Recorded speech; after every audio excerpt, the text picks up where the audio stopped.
and Americans who are in Haiti. But the mission has raised eyebrows among those familiar with Haiti's history and dark legacy of foreign intervention. The U.S. led a brutal occupation of Haiti in 1915 that lasted for almost 2 decades.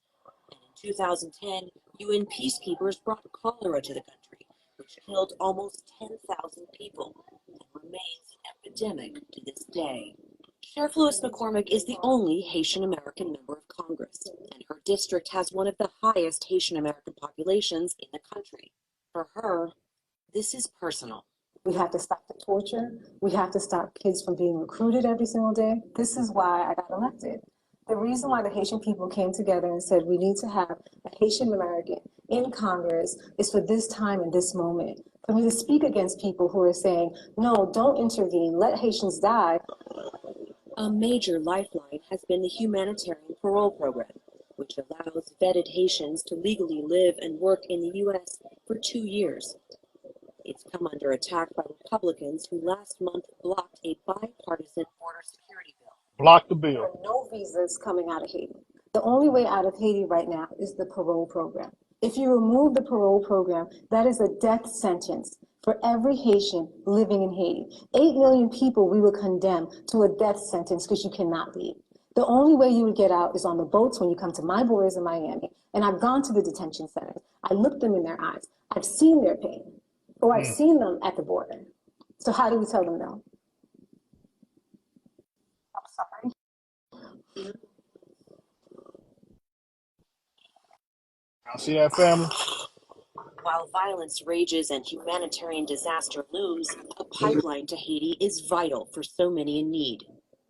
But it's also a perfect way for gun smugglers to move the weapons that keep the conflict going.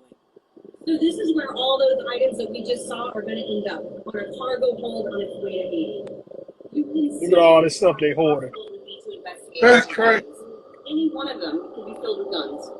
If you have a gun weapon inside, $1 million US dollar, and you got 20 years in jail. But shipper Philome Charles says his company, God is Able Shipping, has been sending packages to Haiti for the last decade. Wow. And his customers know not to send weapons. If you have a gun to send it to Haiti, keep it for yourself. No, God is able. While agents do make random inspections, often with mobile x-rays, Charles says they never planting find them. anything. He says it's because he documents every package that comes in, and he trusts his system.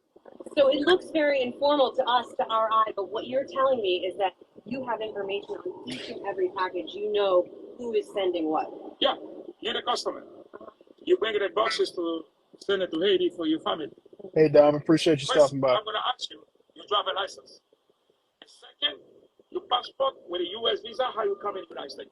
If you can find something, we already know who bring it to me. Like I said, relationships. Relationship with you guys is important. Charles has lived in the U.S. for 38 years. And he says he has an allegiance to both countries. I have to protect I'm mad at him. my business, United States, and Haiti, my reputation. So far, I'm happy. So far, I'm still good. But do you worry about those stories giving people like yourself a bad name? We make sure we stand up for every piece of paper for each customer. Every mistake they have in the paper, we're not going to send nothing for you. Yet somehow, guns make it through. Whether it's the flow of weapons or the power of the gangs who wield them, shutting down either seems next to impossible. And it is the Haitians who suffer. For the PBS NewsHour, I'm Marsha Biggs in Miami, Florida.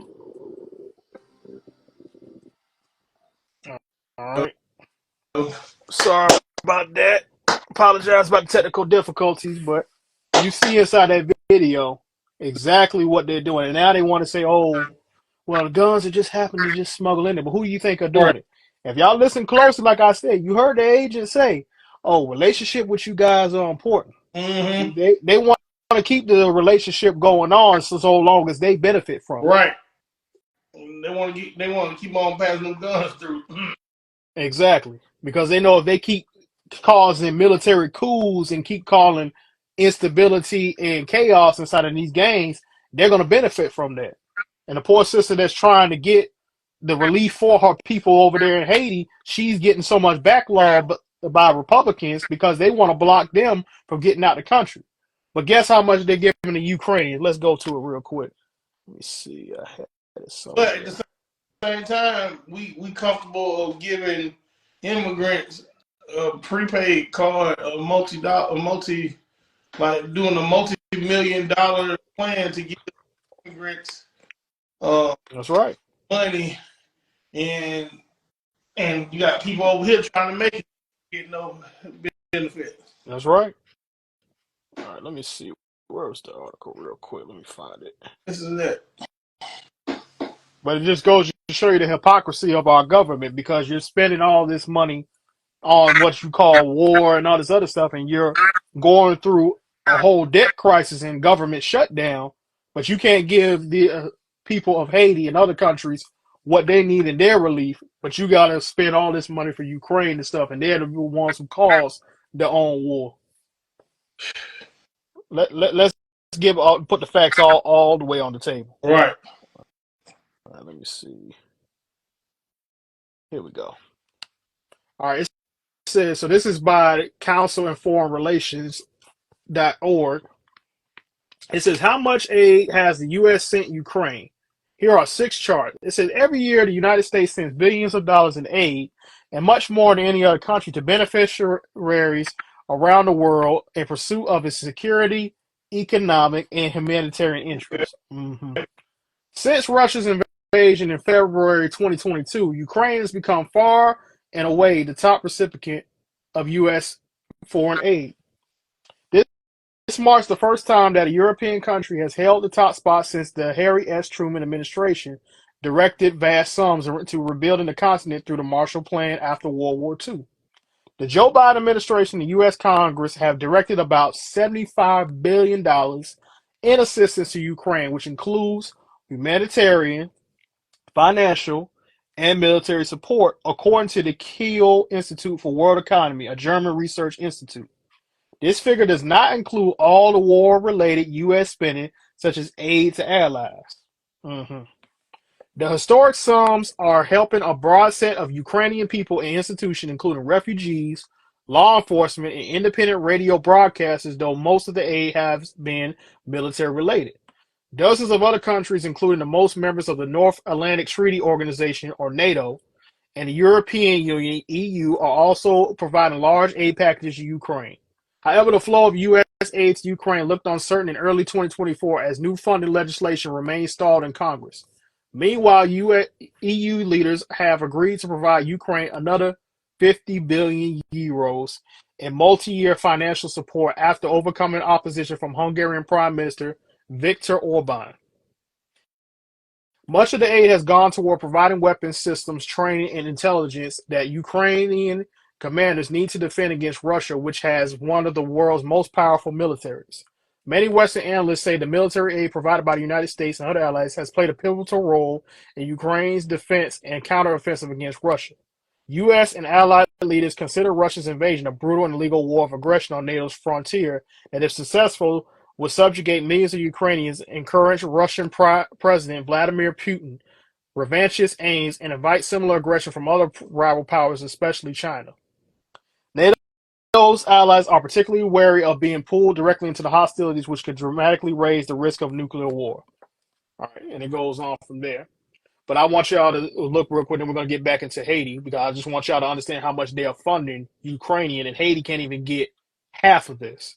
So this is how Ukraine is being funded by U.S. This is a little chart right here. That's crazy. Now I'm going to show y'all. Let me show y'all real quick. Look at this.